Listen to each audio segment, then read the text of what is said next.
We're finally getting full information on one of the most anticipated systems in Call of Dragons, which is the full migration Q&A rules. So in this video, we're going to be reviewing every single detail that has been sent out, give my opinion on it, and everything in between.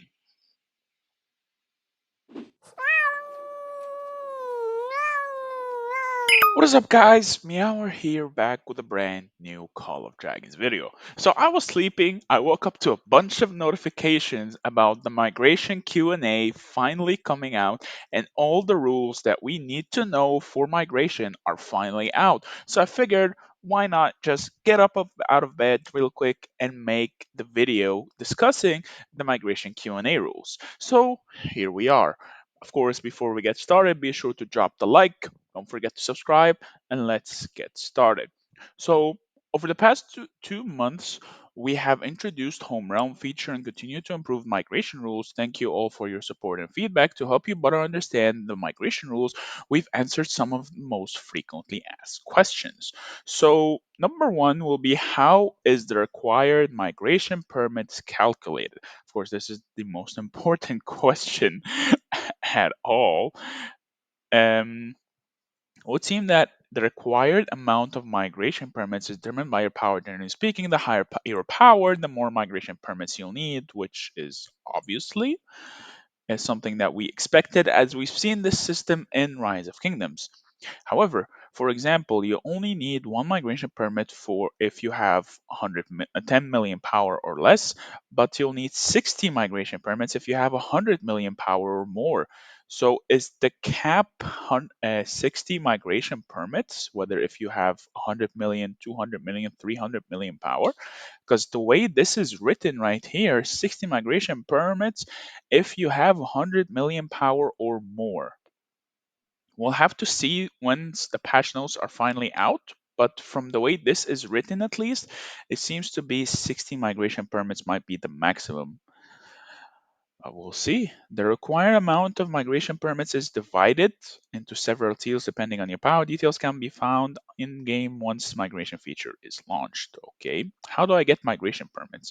There are two main ways. So as we said, there will be one for alliance points, which is now we have the price, which is 400,000 alliance points per week per one permit. I think they need to make it a bit cheaper in two permits actually, at least support the free to plays. And by purchasing the monthly bundle, I don't like it being monthly. I would have preferred it to be at least bi weekly. So maybe things can change. Things are always subject to change. As we can see, details are subject to the live version of the game. So probably will be a 385 pack every month or so. And then when will the new migration feature be launched? We expect to launch the new feature on the 19th of June with 1.0.26. So we finally have the release date of 1.0.26 as well. And then will there be any changes to the server section of lore page after migration? After migration, this section will change to your new server. Okay, well, that makes sense. Can an entire alliance migrate together? Who cares about an entire alliance, bro? Let us migrate on our own. We want to join our friends. What specific rules of new migration features? So this is something that's really important. We've made a series of improvements and adjustments to the rule of migration, which can be viewed in game after the feature is launched with 1.0.26. We'll outline the scope of application with new migration feature and core adjustments to the migration rules to give you an idea of how the feature will work. So the scope of application, pretty much, at the present, you can only migrate to the alliances and to the servers in your same season in home realm battle preparation stage and before new season preview is supported. Okay, that's new. At least the home realm. Oh yeah, that's at the end of the current season that we have, and then we're gonna be dividing migration into season migration and special migration. A season migration, if there are any available migration spots in the server, you may relocate to it by you spending migration permits after meeting certain conditions. Special migration If there are no available slots on a server is full, okay.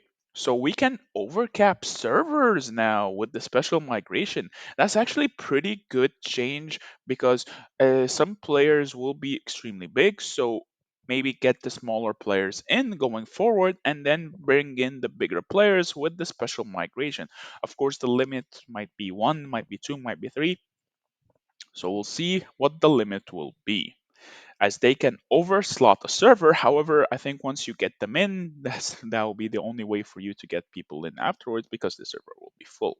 So if it's already full, the only way to get people in going forward will be the special migration as it goes through the server cap or the and the server power. So, however, you must still spend the required migration permits to relocate. And now the core adjustments to migration rules. Okay. In the new version, you will fight your own realm in Season 1, during which migration will not be possible. After Season 1 concludes, you may migrate at any time. The destination server must be in the same season, which makes sense, in the home realm bound preparation stage before the new season preview. Okay, that's pretty reasonable.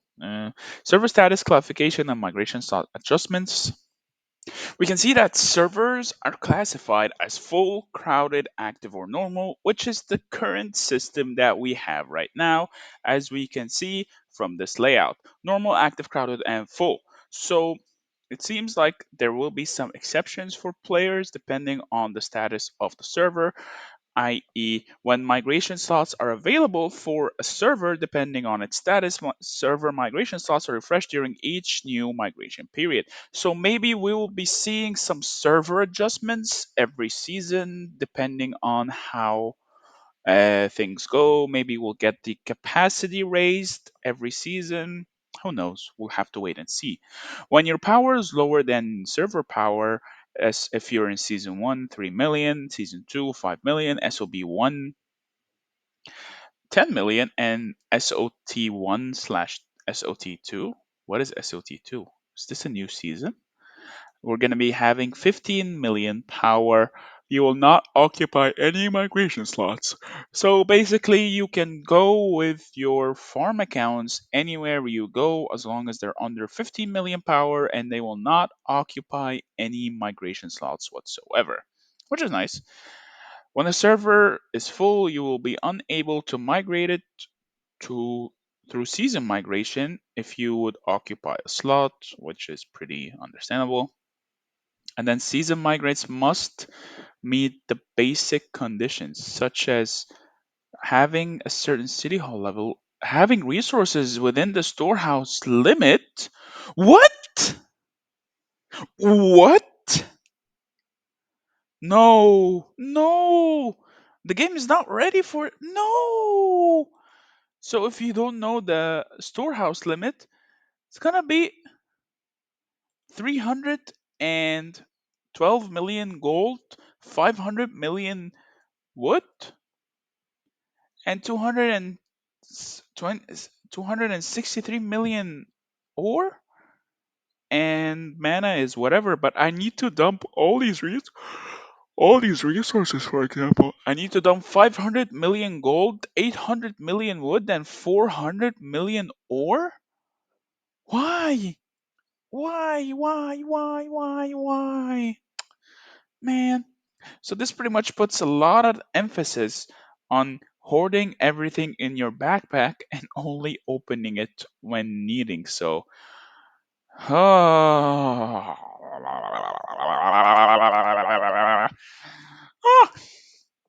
Okay, so not being war.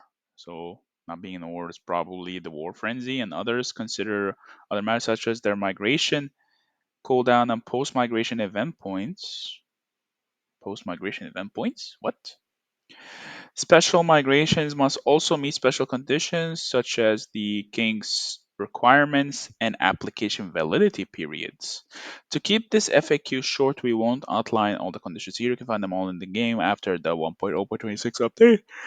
And this concludes our migration rules FAQ. Thanks for reading. More details will be available in game after the launch. So we have a week from now to pretty much like prepare properly and everything. So we have a week from now to dump all of these resources in case I want to migrate or not. A few things I do not like about this is probably going to be the amount of time needed to get the migration bundle. I would have preferred it to be bi-weekly instead, just because you always want to join your friends anyway. So wanting to join your friends, the quicker the better, which would always be nice. And the storehouse limit, I feel like it's way too early in the game's phase to have this early on at launch. I know that Rise of Kingdoms, for example, didn't have their migration launch with a storehouse limit, so I would prefer this for at least to get delayed from everything else. But everything else I'm super excited for. I feel like it's gonna be a banger, and it might just be what the game desperately needs right now to put itself properly on the map, because you can't have a game or a war game without easy access from the community to each other in order to build what kingdoms they hope to see and everything in between.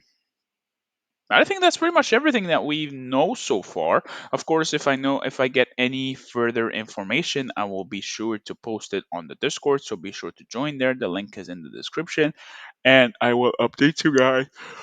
Oh, I'm yawning too much. I think I just woke up. Ugh. Anyway, if I get any new information, I'll be sure to update you guys, whether with a new video or with on the Discord. The link is in the description. Join. I would love to see you all there. But other than that, I'm pretty excited to see what's to come. And once the patch notes are out, we're going to get more information. Look forward for these changes to apply hopefully on the 19th, which is not this Thursday, but the one after. Ugh. No. Anyway, guys, thank you so much for watching. I hope you liked this video. If you did, please be sure to drop a like. Don't forget to subscribe. Have a wonderful day, and I will see you in the next video. Meow meow. If you enjoyed this video, click here to watch the next video. Oh, meow meow meow. Meow meow meow meow meow meow. Meow meow meow. Meow meow meow meow meow.